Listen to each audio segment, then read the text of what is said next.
It's 1 a.m. Your eyes burn, but you decide to push through just one more hour of studying. But what if the harder you grind right now, the more you quietly erase the work you already did? Take a look at an experiment that flips our understanding of practice. Researchers asked two groups to type out a sequence on a keyboard as fast and accurately as possible. Both groups received the same instructions and the exact same amount of practice. Then they walked away. One group trained in the morning and took their test 12 hours later, staying awake the entire time. The second group trained at night, slept, and took their tests the next morning. This chart shows the results. The waking group flatlined, but the sleepers came back 20% faster, with zero drop in accuracy, without touching the keyboard again. The faster group achieved this improvement by actively doing less. They stopped practicing, shut their brains off completely, and went unconscious. Since staying awake and exerting effort cannot account for the improvement, sleep must be an active, biological mechanism. It performs work that an extra session at your desk simply cannot buy. When you learn a new fact or a complicated guitar chord, your brain doesn't instantly drop it into its final storage location. It parks that information in a deep temporary structure called the hippocampus. Think of this as your brain's intake inbox.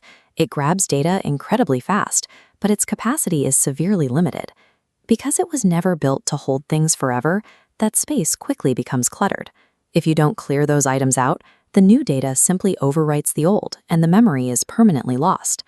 The actual long-term warehouse, where memories live for years, is spread across the cortex, the vast wrinkled outer surface of your brain. So learning is a moving job. Information must be carried from the small temporary hub up to the massive permanent network. This exposes the core flaw of the all-nighter. You stay awake cramming data into an overflowing inbox, but the moving crew that carries that data up to the warehouse only clocks in when you are entirely unconscious. That nightly moving service is a physiological process called consolidation, and it triggers during deep, dreamless sleep. This animation shows how it works.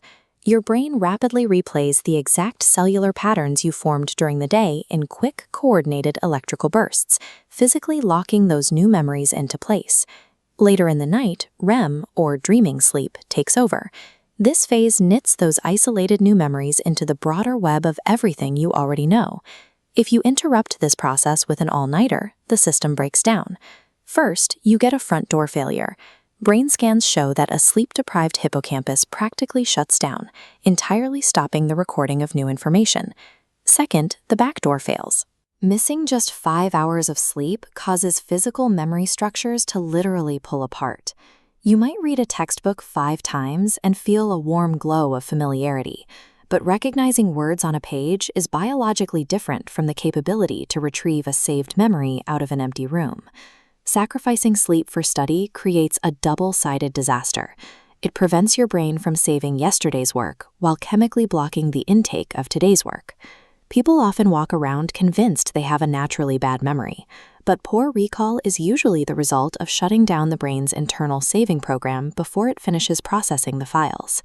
To optimize your learning, you need a new behavioral protocol. Sleep can no longer be viewed as a reward for hard work. It is the literal second half of the work itself. You can use this strategically. Try timing your hardest, most complex learning material for the final hours directly before bed. This ensures that specific information gets a clean, fast trip straight into consolidation. This chart reveals a second tactic, deliberate napping.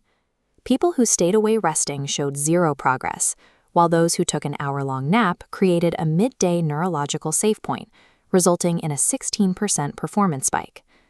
Eventually, you will face a deadline where you have to choose between an extra hour of grinding or an extra hour of sleep. The biological math dictates you choose the sleep.